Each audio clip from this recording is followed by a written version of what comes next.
Bueno, Javerim, Shalom a todos los que están aquí presentes y a todos los que vayan a ver el vídeo en diferido. Bienvenidos a este espacio de estudio que hemos titulado las 613 mitzvot, que pues ya hemos dicho que puede ser que más adelante lleguemos a considerar si en verdad son 613 o es posible que haya más o menos, ¿no? Ya lo veremos. Esta cifra ha sido la utilizada desde tiempos talmúdicos para referirse a la totalidad de las leyes de la Torah, a la totalidad de lo que está escrito allí, y que como ya hemos dicho muchas veces, y cabe recordarlo, no es que una sola persona tenga que observar las 613 mitzvot, porque es evidente que desde la primera clase lo dijimos, hay mitzvot que son solamente para sacerdotes, otras para reyes, otras para los que tienen campo, los que tienen animales, etcétera, etcétera, etcétera. Y justamente esta mitzvah de hoy, que vamos a empezar con la 231, tiene que ver un poco con el tema anterior, ya es la última de ese grupo, pero que ya no contiene en sí una pena capital, sino un procedimiento que vamos a ver también cómo Dios se preocupó de antemano. Bueno, decir preocupar es una cosa, cómo lo pensó de antemano respecto de su propia venida. Porque la última mitzvah que estudiamos fue la 230 y era la que hablaba acerca de colgar a las personas que eran condenadas por algún delito que no estaba precisado y que luego pues ya hemos hablado también de la polémica que había sobre el Sefer Dixartá, que era donde estaban las penas capitales estipuladas, ¿no? Ahora, como derivado de esa mitzvah 230 que ordenaba colgar al que fuese condenado según qué delito, llegamos a la mitzvah 231. Dice, es la ordenanza por la cual se nos ha ordenado sepultar a los que han sido dados, o sea, muertos por el Tribunal de Justicia en el día en que ellos han sido ejecutados. Esa es una mitzvah y se encuentra allí mismo en Deuteronomio capítulo 21. Aquí lo tenemos, capítulo 21, versículo 23. Dice lo siguiente, no reposará o pasará la noche su cadáver, de Balá, sobre el árbol o sobre el madero. ¿Se acuerdan que hablamos también de esta palabra, no? Y ahora aquí viene la mitzvah, sino que ki kavor tikberenu bayomahu, sino que sepultar lo sepultarás. Esta expresión es muy recurrente en hebreo, un infinitivo absoluto con un futuro, bueno, se llama futuro entre comillas, más exactamente un yictol en gramática, y está diciendo pues como que a la hora de sepultar lo sepultarás, no dudarás en sepultarlo. Otros traducirán, por ejemplo, ciertamente lo sepultarás, o solamente pondrán sino que lo sepultarás en aquel día, o sea, en aquel día que fue colgado. Esto lo vemos en el Evangelio. Voy a terminar de leerlo y luego lo conecto. Dice, porque disminución de la honra de Elohim es el colgado. Esto lo alcanzamos a leer la última vez, pero ahora viene a entenderlo como una mitzvah aparte. O sea, para cualquiera puede ser una sola mitzvah, pero se está viendo como dos mitzvot diferentes. Una la de colgar y otra la de no dejar reposar el cadáver sobre el madero. Y como todos sabemos en el Evangelio, esto evidentemente se llevó a la práctica porque por esta misma razón inclusive mandaron a quebrar las piernas de los que estaban allí en el madero crucificados o exhibidos y que cuando llegaron a Mashiach ya él estaba muerto, bueno, había entregado ya la vida biológica, llamémosle así, y evidentemente no le partieron los huesos, porque también estaba escrito no romperás hueso suyo, y eso viene de Pesaj, del cordero de Pesaj. Y dice también dentro del Evangelio que efectivamente había un sepulcro nuevo donde nadie había sido puesto antes. Y allí dice, por causa del Shabbat, que ya venía, que eso ya lo hemos estudiado muchísimo, y no solamente por eso, sino por causa de esta mitzvah, que dice, has de sepultarlo en aquel día. Así que, como ya lo vemos, Dios preparó de antemano todas las actividades de las cuales él vino a participar de una u otra forma, activa o pasivamente, como lo estamos viendo en esta mitzvah. Entonces, claro, estamos hablando en este momento específico de lo que es la sepultura en el mismo día de aquel que ha sido colgado. Esto no viene para hablar, por ejemplo, que seguramente a alguno se le preguntaría, ay, entonces tenemos que sepultar a los muertos el mismo día. No tiene nada que ver, pues estamos hablando de uno que ha sido colgado en un madero. O sea, esto no tiene nada que ver porque ya sabemos que, lo dije en la clase anterior, a José lo embalsamaron, a Jacob lo embalsamaron y no lo sepultaron enseguida. Así que no se puede traer ese tema aquí a colación. Estamos hablando específicamente del que ha sido ejecutado por una sentencia del Sanedrín. Así que bueno, hasta ahí llega. El tema de la sepultura sabemos que varió con el tiempo. En la antigüedad parece ser que se sepultaba en la tierra, pero luego se empezó a utilizar la costumbre de las cuevas. Por eso la palabra keder en hebreo es una cueva burial, como le llama, una cueva funeraria, que, bueno, aprovechaba mucho el tema de la roca blanda en Israel para excavar estas mini cavernas o estos nichos y allí pues crear pequeños mausoleos donde inclusive se podía llegar a sepultar toda una familia completa. Bueno, esa sería la mitzvah 231, no tenemos más nada que agregar aquí, simplemente pues ya esto lo hemos conocido a través del Evangelio. Y fíjate lo que dice aquí el comentario que es muy interesante, ¿no? Dice, esto es un procedimiento que se debe llevar, repito, con cualquier muerto que haya sido ejecutado en Israel, ¿no? Y dice lo siguiente, por esta razón le dice, Corín la met she'ein lo mi shetasek beburatam met mitzvah. Claro, dice, por esto le llaman al muerto, quien no tiene quien se ocupe de su sepultura, met mitzvah. O sea, fíjate que si yo traduzco esta expresión sin la explicación, no se entendería en castellano. Muerto del mandamiento. Claro, si yo traduzco met mitzvah, literalmente es muerto del mandamiento. Nadie lo entendería si no te lo explican. ¿Qué se llama met mitzvah? Aquella persona que no tiene quien se ocupe de su sepultura. A eso se llama met mitzvah. Y es lo que ya hemos explicado, ¿no? Bueno, muy bien. Llegamos ahora al tema central de hoy, que es parte de la mitzvah 232. Y empieza con un tema un poco polémico, un poco confuso en castellano. Vamos a ir a Éxodo 21 y creo que vamos a tener que leer, esto yo lo expliqué en su momento en la parashá de Mishpatim, que de hecho tiene que ver con esta parashá, pero aquí lo vamos a desgranar un poco, ¿no? Para todos aquellos que de pronto no lo hayan visto o no lo hayan de pronto entendido, pueden preguntar también para salir de las dudas. Dice, estos son los Mishpatim que pondrás delante de ellos. Aquí ya nos tenemos que preguntar y no dar por sentado la cosa.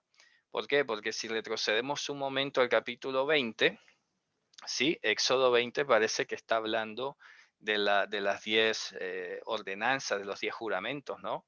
Evidentemente, pero luego vamos a ver cómo termina el capítulo 20, por ejemplo, desde el versículo 14. Dice, y todo el pueblo estaban viendo las voces o los ruidos o los sonidos y las antorchas y la voz del shofar o el sonido del shofar y el monte que estaba humeando. Y vio el pueblo y se movieron y se separaron de lejos. Y le dijeron a Moshe, habla tú con nosotros y te escucharemos, y que no hable con nosotros Elohim para que no muramos. Aquí viene un punto clave. Y que no hable con nosotros Elohim para que no muramos. Pues resulta que aquí alcanzamos, aunque no tan claramente, se alcanza a ver que hay un grupo del pueblo como que parece que no tiene un trato tan directo o no le interesa un trato tan directo con Dios. ¿De acuerdo? Parece que dice, bueno, ve tú, pero nosotros no, que no hable con nosotros. Y ahí hay otra explicación que yo di en su momento también. Pero con esto quiero decir que estamos hablando, repito, de un pueblo que no tiene un contacto directo con Dios. Y a este pueblo que dice, no hable con nosotros Elohim para que no muramos, no era todo el pueblo que estaba allí, era un grupo del pueblo. Entonces por eso viene la respuesta y se le dijo Moisés al pueblo, a este pueblo, no tengan miedo porque por causa de darles la experiencia a ustedes ha venido Elohim. y por causa de que esté su temor sobre vuestro rostro para que no pequen. Mira lo que está diciendo, ¿no? Es un tratamiento muy especial. Dice, y separó el pueblo de lejos. O sea, aún así, cuando Moisés le dice, no teman, aún así este pueblo se paró de lejos. Y Moisés se acercó a la neblina donde estaba Elohim. Y dijo Hashem a Moshe, así dirás a los hijos de Israel. Ojo, a los hijos de Israel, no a este pueblo que está ahí. Ustedes han visto que desde los cielos he hablado con ustedes. No harán conmigo Elohim de plata o Elohim de oro, y no harán para ustedes. Altar sacrificial de suelo, o sea, de arena, dice literalmente de tierra, Adamá, harás para mí y harás tus sacrificios sobre él, tus holocaustos, los olots, tus sacrificios de shelamim y tu rebaño de tus cabras y de tus vacas. En todo lugar donde yo haga recordar mi nombre, vendré a ti y te expresaré la bendición o la adopción. Quiero destacar de paso que aquí alcanzamos a ver que Dios, como efectivamente lo recordó a través del profeta Jeremías, no le pidió al pueblo sacrificios por el pecado, ni por la culpa, ni por el error, ni nada de estas cosas. Cuando Dios le dijo a Moisés, sacrificarás para mí en el desierto o harás fiesta para mí en el desierto, nunca habló con relación a todo el sistema sacrificial de Levítico. Simplemente habló de los sacrificios que eran de reconciliación y de los shelamim, que eran acciones de gracia o cosas voluntarias. Y luego dijo, y si altar de piedras haces para mí, no las edificarás como piedras cortadas, piedras que han sido perfiladas con un instrumento de hierro, porque habrás o habrías hecho pasar tu espada por ellas y las habrías profanado a la piedra, fíjate. No subirás en escaleras sobre mi altar para que no sea revelada tu desnudez sobre él. Bueno, esto parece una expresión idiomática precisamente, como que dando a entender que hay que guardar mucho el pudor en este caso, para decirlo de un modo muy resumido. Entonces llegamos al capítulo 21. Cuando dice, y estos son los mishpatim que pondrás delante de ellos, quiero entonces explicar que estos mishpatim no eran para los israelitas, sino para el pueblo que separó de lejos, a el otro pueblo, no a los hijos de Israel. Ahora, cabe decir que si un israelita se va a comportar como uno de los que están por allá de lejos, pues evidentemente que se le va a aplicar también. ¿Ok? Por eso es que empieza diciendo el verso 2, tú, cuando compres un siervo hebreo, ¿te das cuenta? Porque esta es ley para los que están afuera, los que están por fuera del pueblo, los que diríamos que permanecieron de lejos, que son los que venían, bueno, no solamente de otras naciones, sino de pronto cualquier otro israelita que se hubiese asimilado con ellos, porque tenemos que decirlo, no todos los israelitas en Egipto eran unos santos y eran por definición salvos. ¿Me explico? Casos está especificado en la Torá cuando vemos que van por el desierto y de la mayoría de ellos, eso incluye gentiles y hebreos, no se agradó Dios. Y dice que quedaron tendidos en el desierto. Coré era primo de Moisés y toda su comitiva de rebeldes, y como muchos otros tantos que también perecieron, los 10 espías, toda esta gente eran hebreos, salieron de Egipto, pero su conducta, su corazón, como bien dice la Torá, estaba en Egipto y era egipcio. Por eso les dice a ellos, a todo el que no es hijo de Israel, le dice, cuando compres un siervo hebreo, 6 años servirá. Y en el 7º año saldrá libre, de gratis. Si vino solo, Begapó es como la expresión como una mano delante y una detrás, o sea, si vino solo, saldrá solo. Pero si es esposo de una mujer, saldrá su mujer con él. Fíjate, ¿por qué Dios tendría que, ya esto, digamos, era algo sobreentendido en el pueblo de Israel? Un israelita jamás se le pasaría por la mente quedarse o con el siervo o con la esposa del siervo y dividir la familia y estas cosas. Esta regulación viene para cuando dentro de los extranjeros se pudiera llegar a dar algo así. pero es el extranjero el que puede tener esa tentativa de separar al hombre de su mujer. Me hago entender, ¿no? Entonces, por eso le da este mandamiento, y por eso digo, no es para israelitas, es para el pueblo que se paró de lejos.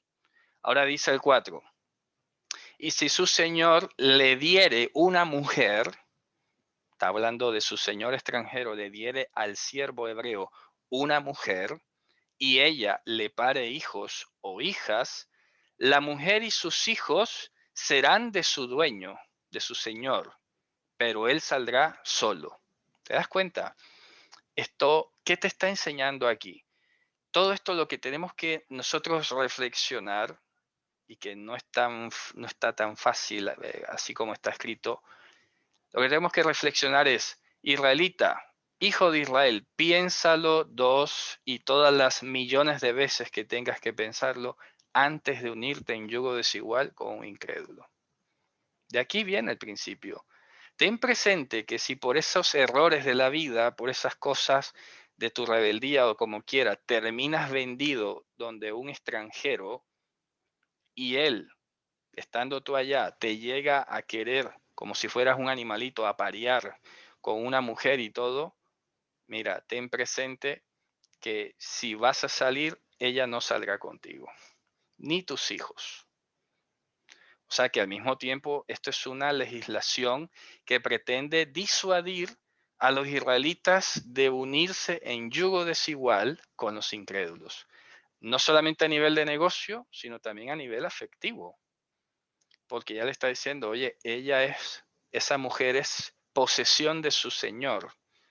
Fíjate qué interesante que aquí esto es polémico, porque claro, Dios se nota aquí que no está legislando para los de afuera. En el sentido que, por ejemplo, habría dicho, bueno, aquí todo el mundo libre de Egipto, no se tolera la esclavitud en ningún sentido. Esto es impresionante. Por eso, en medio de toda esa masa que salió, de en medio de toda esa masa, hebreos y no hebreos, Dios estaba formando un pueblo. Una persona que salía de Egipto y que de verdad había tenido la experiencia espiritual con Dios, sabía automáticamente que no podía seguir esclavizando a otra persona. Está clarísimo. Pero aquí se está notando en esta legislación que Dios le está diciendo, bueno, esta gente salió aquí aprovechando el río revuelto, pero seguramente no me han conocido si es que pretenden tener cautivos y esclavos aquí a su control. Y lo sorprendente, repito, es que Dios no les está diciendo a Moisés, dile a toda esta gente que salió de Egipto que liberen a todos los que tienen en servidumbre. Le está dando unas precisiones aquí bien curiosas. ¿Por qué? Porque puede ser que con el tiempo esta gente se fuese alejando. Al no tener ningún interés en Dios ni nada, aprovecharon la salida y se fueron retirando. Pero por si acaso llegase a quedar alguno con esa raíz de amargura, con esa mentalidad esclavista y pretendiera, pues mira, esta es la legislación. Y se lo está diciendo sobre todo al israelita, cuidado, te vas a meter por allí, porque vas mal. Saldrás solo si él te da una mujer. Ahora, salvo que tú vayas con tu esposa, esto es otra legislación. Mira cómo es de detallado Dios aquí, ¿eh? Impresionante. Ahora dice el versículo 5, que aquí se pone la cosa compleja y al mismo tiempo es un testimonio para los israelitas, insisto. ¿Qué dice el 5? Pero si dijese él, el siervo, amo a mi señor y a mi mujer y a mis hijos, entonces no saldré libre. Dice, no, no, yo no saldré libre, ya amo a mi señor, a mi esposa y a mis hijos. Entonces dice el 6, lo acercará su señor hacia, ahí lo está diciendo, hacia el Elohim. Aquí es muy curioso porque podemos ver que la palabra, no sé si en castellano traducido Dios o jueces, en el versículo 6, no sé si ustedes también en el chat me pueden corroborar qué palabra pone en el versículo 6, porque puede ser que algunas versiones coloquen allí Dios o juez. ¿Pone Dios? Ahí. En la nueva traducción viviente pone Dios. Pero aquí dice Ha-Elohim. Como ya lo he explicado previamente en un artículo, cuando aparece Elohim con artículo definido, Cuando aparece Elohim con artículo definido, se refiere a la deidad. Y es posible que, como está hablando de la deidad como la institución divina, puede ser que entonces en la Septuaginta estemos hablando de los jueces. Si me permiten, por ejemplo, voy a hacer aquí la lectura en la Septuaginta. Un momentico. Y vamos a ver cómo han leído Éxodo 21:6. Vamos a confirmarlo aquí rápidamente en la Septuaginta, Éxodo 21. A ver cómo lo entendían estos judíos que tradujeron esta versión. Que repito, hay que tener y decir de paso que esta no es una versión inspirada por Dios. O sea que la Septuaginta puede que se haya equivocado en algún momento para traducir o algo. Fíjense que en el versículo 6 efectivamente aparece la palabra tuteu, en griego, tutheu, y se está refiriendo a la deidad. En el artículo que escribí sobre la palabra Elohim, el uso del artículo definido en hebreo y en griego, desarrollo toda la explicación sobre este tema. Así que no lo voy a decir ahora y les remito a que lean el documento. Simplemente estábamos viendo pues cómo habían traducido este versículo. A ver en el chat qué me dicen. Tribunal de Elohim pone por aquí, Jaime pone los jueces, ok. Sí, se espera que algunas traducciones se declinen por los jueces, pero estamos viendo, repito, que dice Ha Elohim. Yo preferiría personalmente traducir la deidad. Entonces, su Señor lo acercará a la deidad, o sea, a la institución divina e implícitamente a los jueces, y lo acercará a la puerta o a la mezuzá. Aquí aprovecho para comentarlo. Fíjate que esta palabra seguramente muchos la conocemos, ¿no? La palabra mezuzá. Pero una vez más estamos ante un ejemplo de cómo la tradición judía, la tradición rabínica, ha por lo menos, no voy a decir de pronto sí, deformado, pero sí como que ha desviado a veces el significado de algunas palabras originales. ¿Por qué? Si yo leo mezuzá, seguramente y cualquiera de ustedes se imaginaría la cajita que ponemos allí en la puerta, ¿no? Yo creo que cualquiera que ha oído la palabra mezuzá, pues la asocia con esto solamente. Pues resulta que literalmente o primariamente la palabra mezuzá se refiere al lado de la puerta, al lado del marco donde gira la puerta. ¿Me explico? El lado del eje giratorio de la puerta. Entonces es todo este madero de aquí. Por eso es que el mandamiento dice, las escribirás sobre las mezuzot de tu casa. ¿Ok? Voy a ver si se está viendo el tablero, porque no me estoy viendo aquí yo en la cámara. Permítame un segundo, porque esto es importante que veamos la diferencia, ¿no? Permítame que voy a doblar aquí un poco la cámara, ¿de acuerdo? Normalmente pensamos que esto es la mezuzá, el dispositivo, la cajita, es todo eso, ¿no? Pero bíblicamente la mezuzá es el eje giratorio del marco de la puerta. Eso es la mezuzá. Entonces, por eso tiene sentido que el mandamiento diga, lo acercará a la puerta o a la mezuzá. O sea, bien sea a la hoja de la puerta, ¿ok? O al marco de la puerta donde gira. ¿Y qué dice? No. Entonces le dice que le hará una incisión su señor a su oreja con un marcea, con un perforador, y le servirá leolam. Esto es impresionante.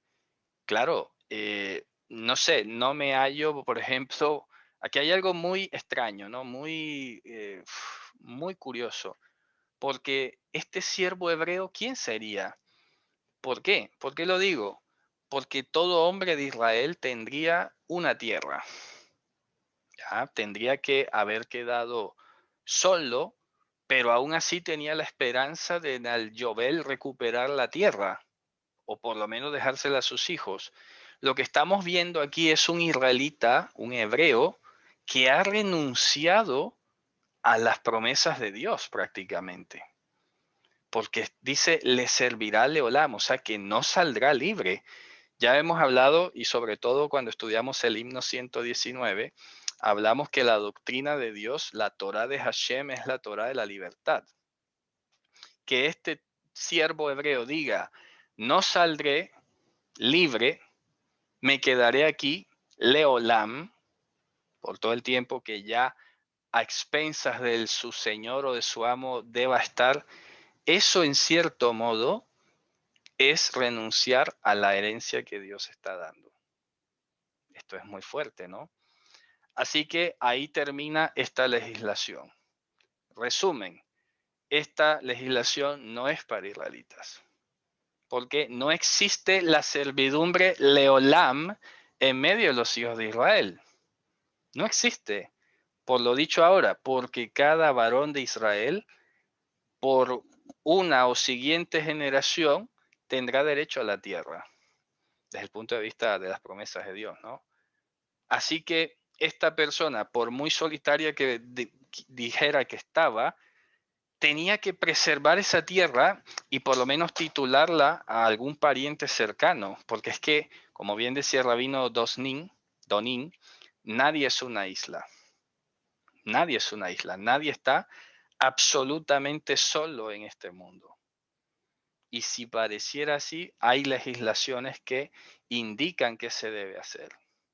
Siempre al respecto, pero nadie está solo. Sobre todo en este pueblo naciente. Es un pueblo que ha salido a libertad. Es contralógica, es absurdo que alguien quiera quedarse de siervo Leolam. ¿Se dan cuenta, no? Entonces ahora viene una segunda parte que tiene que ver con esta misma idea. ¿Cómo se te ocurre, israelita, ir a vender a tu hija a un extranjero? Eso es tener mentalidad de extranjero. Eso lo hacen los extranjeros. Un israelita jamás vendería a su hija. Está clarísimo, ¿no? Ahora, ¿qué dice el versículo 7? Cuando venda un hombre a su hija para sierva, ella no saldrá como salen los siervos. Fíjate que es muy, ya se lo está diciendo, oye, esto es más severo, porque con las mujeres en el extranjero las tratan peor.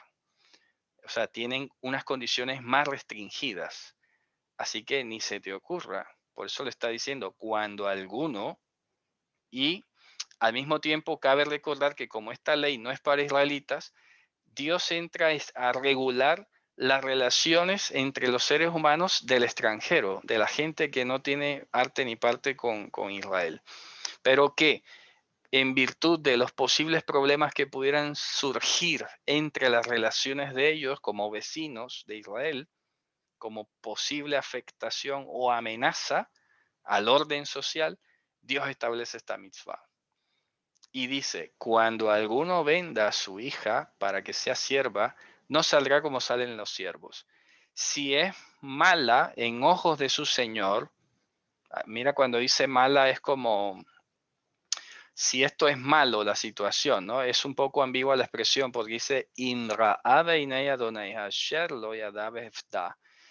da a entender como que si ella resulta mala, o no sé en qué, hasta qué dimensión, pero aquí dice mala. Si ella resulta mala en ojos de su señor, de a cuál le pertenece, entonces podrá dotarla o podrá darla en redención. Es decir, que alguien la compre, que alguien pague el precio de su rescate.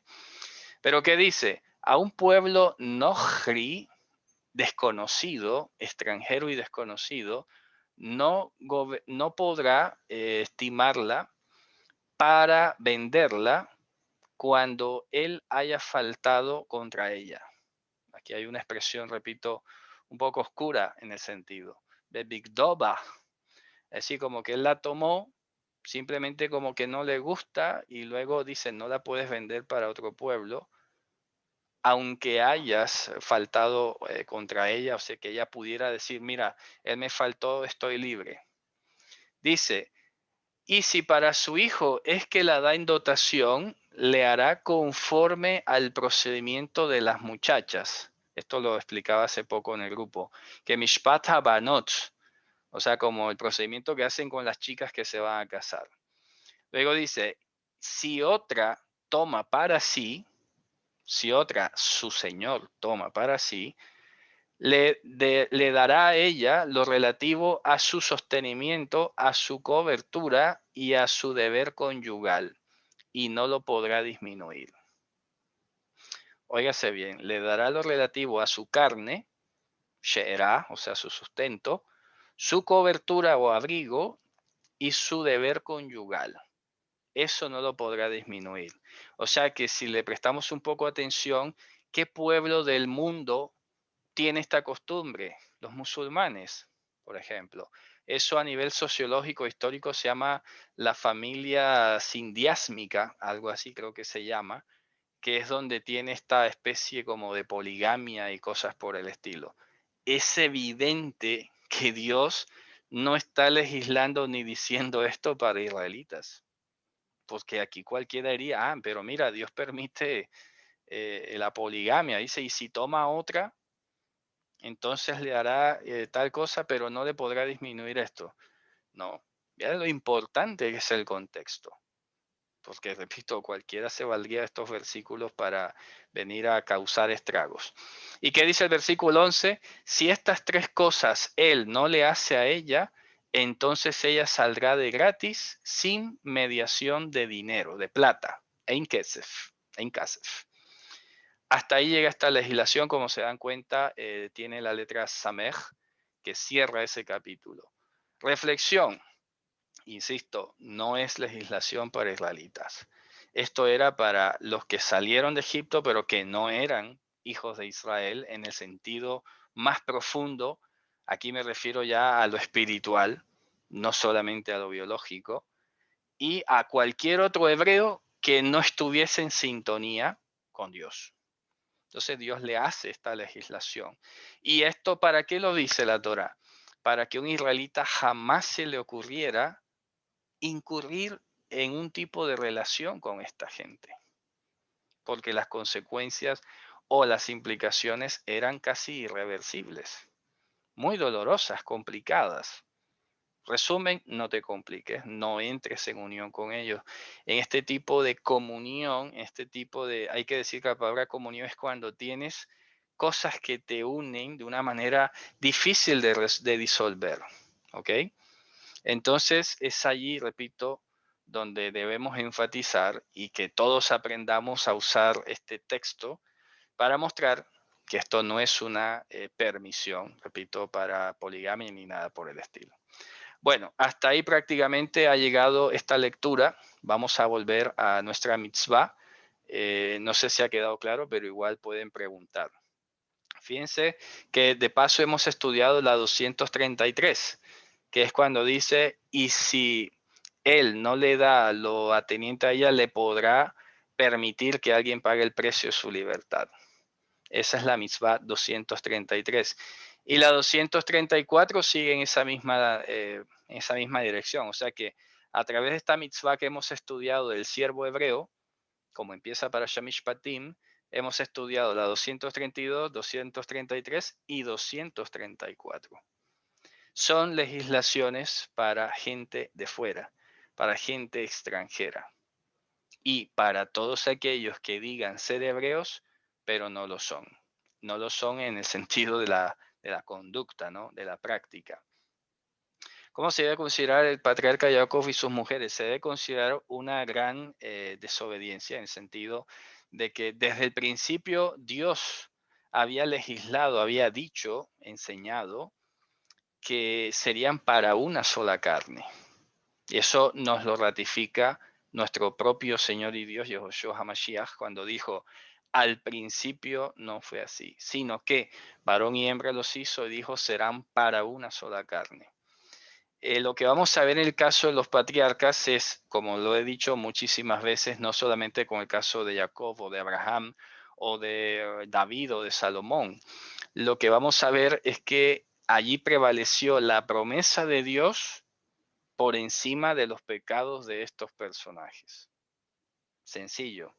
Si Dios se hubiese basado en la ejecución de las penas aplicables para la transgresión de estas mitzvot, ellos habrían muerto. Así de sencillo. ¿Ok?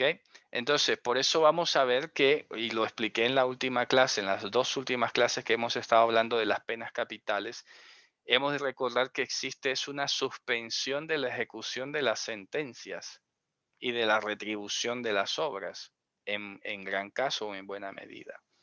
Entonces, por eso Hashem, siendo juez justo, por eso ha creado, como dicen a veces coloquialmente, el segundo tiempo, como haciendo la emulación del partido de fútbol. No, ahora viene el segundo tiempo, es decir, el día del juicio. Cuando venga el día del juicio nos vamos a enterar de muchas cosas. Como bien lo dijo Mashiach, muchos primeros serán postreros y los postreros muchos serán primeros. Por algo será que lo dijo, ¿no? Así que en todo caso, y repito enfáticamente, nadie hoy a la luz del Evangelio tiene el más mínimo derecho o posibilidad de apelar a lo que hicieron los patriarcas para decir que eso es una conducta permitida. Nadie. Porque es que ya por eso vino nuestro Señor y Dios y sentó cátedra con eso.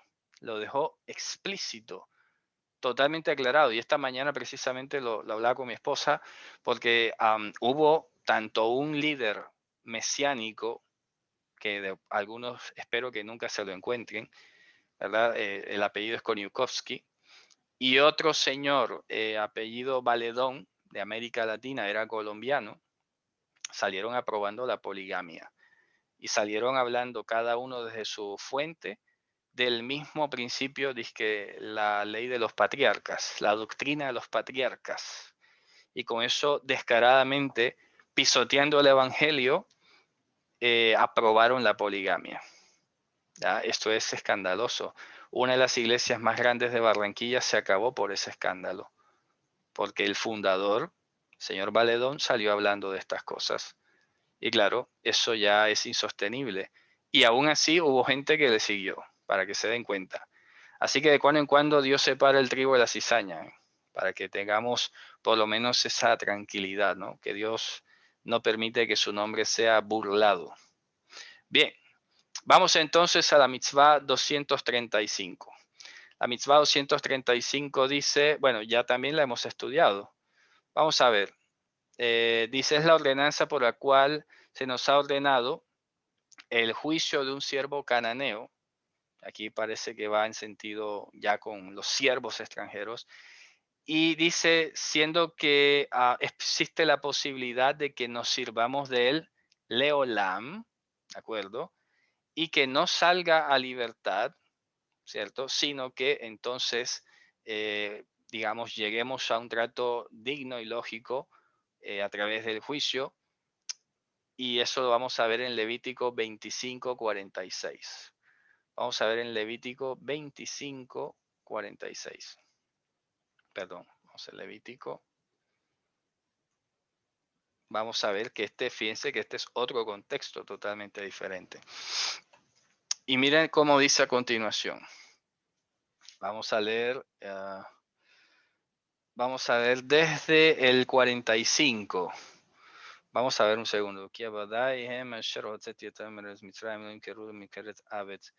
Un segundo. Vamos a ver, porque aquí está hablando precisamente de los siervos. Vamos a ver si desde el... Sí, habría que leer un poco desde el 39, ¿no? Porque dice, cuando tu hermano empobrezca contigo y se te venda a ti, no te servirás con él servicio de esclavo. ¿Ya? ¿Te das cuenta, no? Es una persona que, oye, no sé, hice malos negocios, me pasó algo, no tengo dinero, préstame, no te paga, se somete a servidumbre. Dice, no te servirás de él como un esclavo, sino que como una persona que está alquilada, como un jornalero, como un habitante, morará contigo hasta el año del jubileo, servirá contigo. Y saldrá de al lado tuyo y sus hijos con él, mira la diferencia, totalmente diferente, y volverá a su familia y a la posesión de sus padres volverá. Ya, dice, porque ellos son mis siervos, los cuales yo saqué de la tierra de Mitzrayim, y no serán vendidos como una venta de esclavos.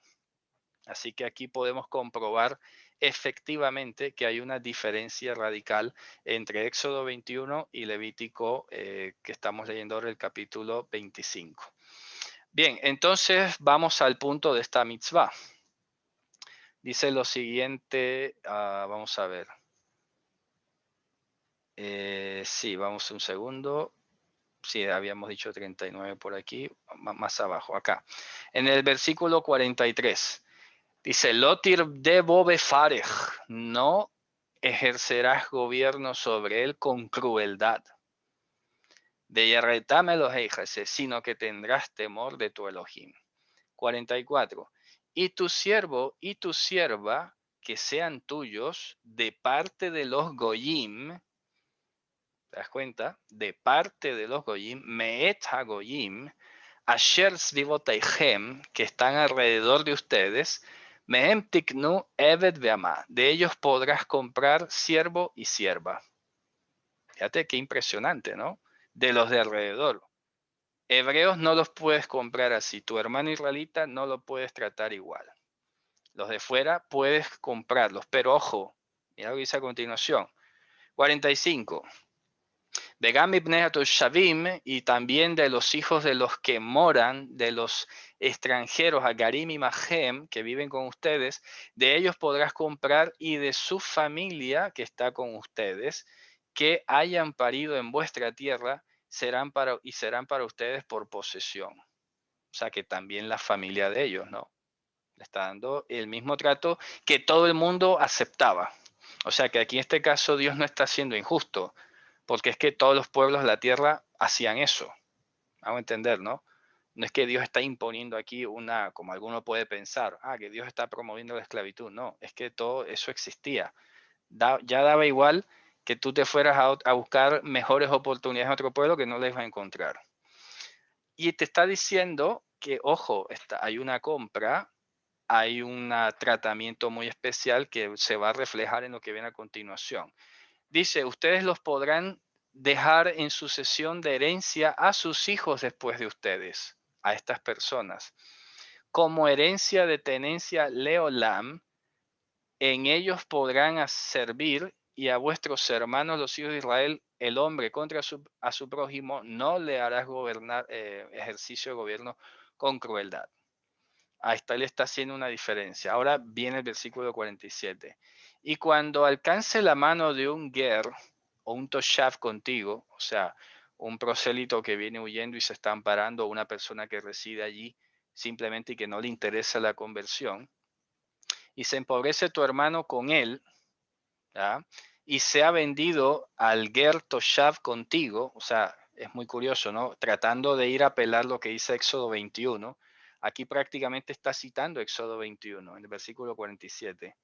Cuando le alcance la mano del extranjero o el toshav que está contigo, tu hermano se ha empobrecido con él, y resulta que se vende al extranjero contigo, o a Leeker Mishpahat Ger, es decir, o a cualquier otro tipo de familia de extranjeros, después de que se haya vendido, él tendrá una geulá, tendrá una oportunidad de ser reclamado. Ehad me ehad yiga alenu, uno de sus hermanos podrá redimirlo. Esto contesta cualquier vacío que hubiera quedado en Éxodo 21, ¿me explico? Pues diciendo, ojo, si tu hermano podrás redimirlo, salvo que él allá diga, oye, no, yo no quiero salir, me quedo aquí con mi señor. Y eso es un caso extremo. Inviable, ¿no? Para un israelita, impensable. Luego dice el 49, o su tío o el hijo de su tío lo podrá redimir, o del resto de su carne, dice literalmente, o sea, el resto de su familia, de la carne de su familia, podrá redimirlo. O si su propia mano le alcanza, entonces se podrá redimir. Le calcularán con su comprador desde el año en que se le vendió hasta el año del jubileo, y será la plata de su venta en el número de los años, o según el número de los años, hasta el año del jubileo, y le calcularán según sus años y le devolverán entonces el valor de su geulá. Por eso que esto también viene para el israelita decirle, oye, cuidado, te vas a vender con un extranjero porque te va a salir cara esa redención.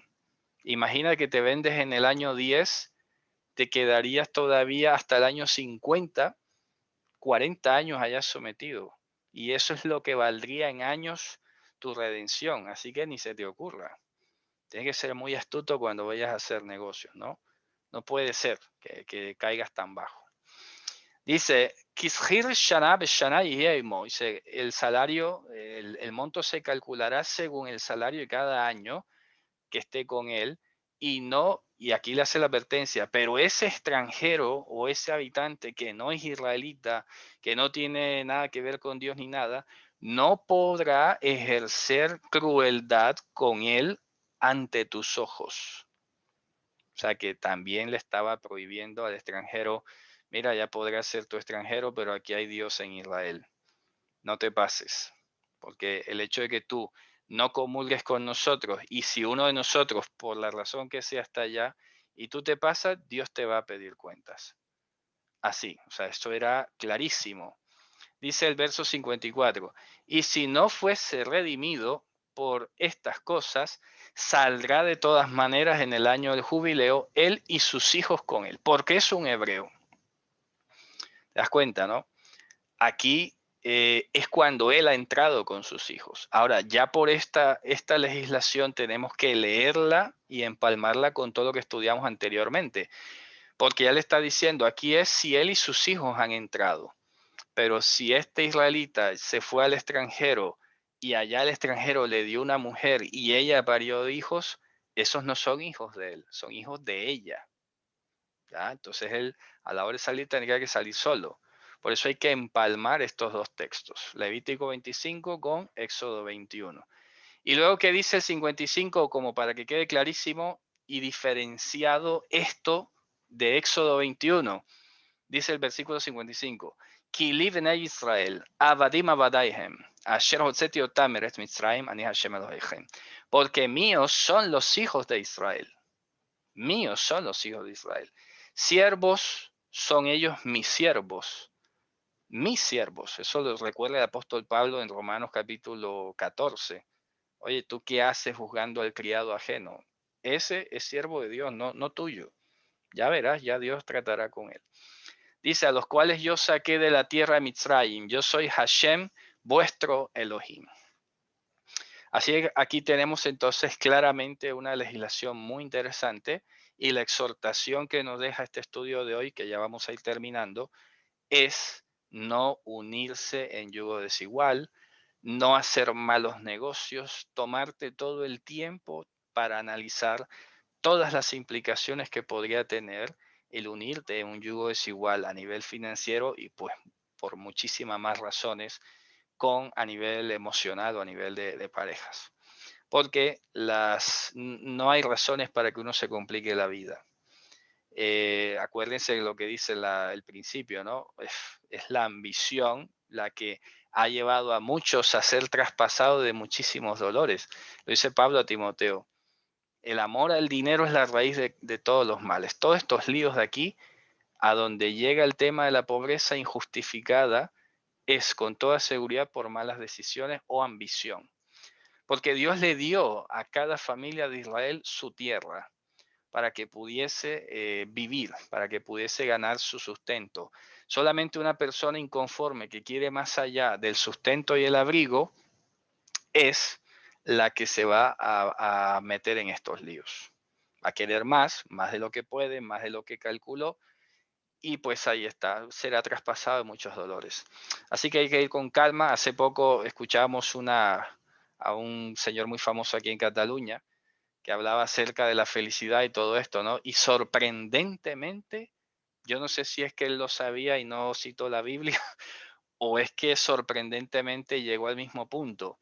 Cuando dijo, este señor dijo, la clave de la felicidad está o radica en estar contento con sustento y abrigo. Literalmente lo dijo. Si una persona tiene sus necesidades básicas como sustento y abrigo, con eso debería ser feliz. Más no te va a ser más feliz.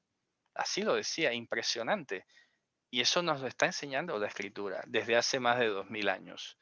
¿Ya? 2000 años, ¿no? La enseñanza es esta, y lo que estamos viendo en esta legislación sobre la esclavitud, sobre el contexto de la esclavitud en ese entonces y todo lo demás, Hombre, justamente tenemos que decir, si alguien dice, pero esta ley no se aplica hoy, hombre, es que entre los hijos de Israel no hay gente tan tonta. ¿Me explico? Entre los hijos de Israel, el Ruach HaKodesh debe redarguirte para que estas cosas no ocurran.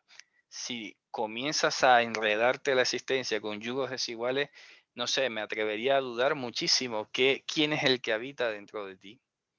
Me hago entender, ¿no? Porque a estas alturas una persona creyente tiene clarísimo que no se puede unir en yugo desigual.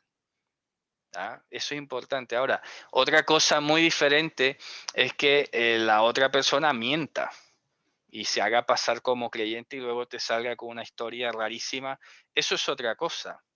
Pero que del fondo de la iniciativa de la integridad, un creyente no pondría jamás sus ojos en una persona que abiertamente dice que no es creyente. Eso está clarísimo, repito. Otra cosa es cuando la otra persona fingió que era y no era nada. Eso ya es diferente. Pero aquí tenemos que ser clarísimos en esto. Y lo mismo vale, insisto, para el tema financiero, para el tema de los negocios. Yo lo dije hace un momento, hace un tiempo, y voy a volver a decirlo ahora, y quizá más adelante hagamos un conversatorio sobre esto. Yo no promuevo, no digo nunca nada acerca de acumular riquezas. Bastaría simplemente saber cómo no empobrecer. Y el no empobrecer sí se puede lograr. ¿Me explico? Pero no es que te vas a volver rico ni nada, simplemente no empobrecer. O sea, tomar decisiones correctas con lo que Dios te ha dado para que vivas una vida tranquila, reposada, contento y completo con lo que Dios te ha dado. Y en la medida que Dios te va dando, pues vas tomando decisiones correctas. Pero todo esto se resume en no dejarse ganar por el afán, la ansiedad, por no dejarse ganar de la ambición, del querer más, de toda esta presión del mundo que te vende, que tienes que tener más o cambiar o decorar cosas con calma. Con calma porque todo este año ha mostrado precisamente que el sistema financiero mundial y la economía de las personas era una burbuja prácticamente. Muchos negocios, inclusive en Colombia en particular, que parecían de gran infraestructura, de gran fachada, pues no soportaron nada, ni siquiera un solo mes. Ya se estaban declarando en quiebra y todo lo demás. ¿Y esto qué representa? Pues pura apariencia. Pura apariencia. Nosotros tenemos que ser tranquilos, no estar ni pretender aparecer más de lo que tenemos o más de lo que Dios nos ha dado. Contentos con lo que tenemos ahora porque Él ha dicho, no te abandonaré ni te dejaré solo. Y eso es así, esa palabra es fiel.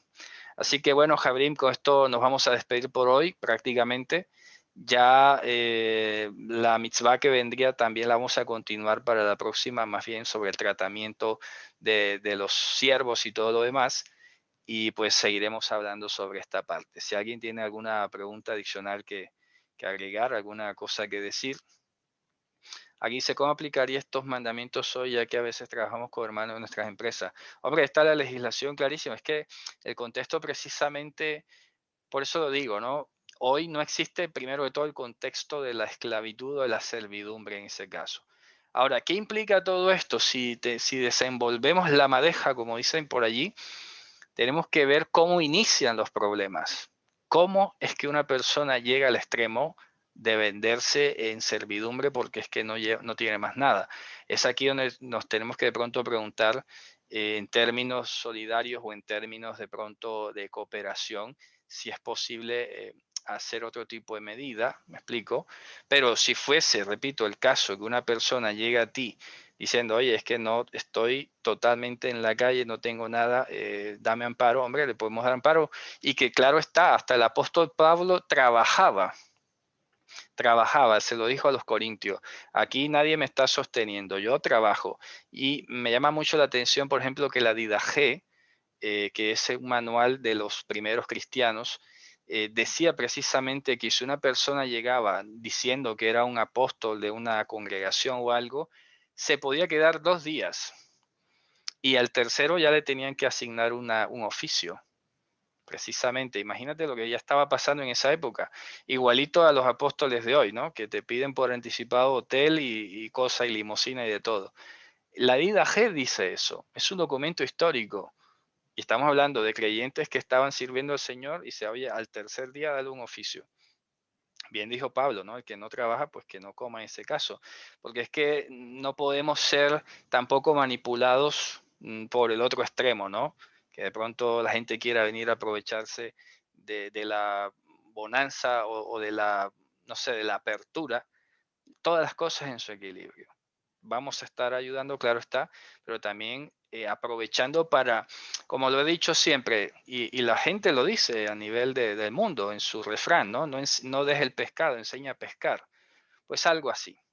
Somos solidarios, pero también no todo se queda en la solidaridad.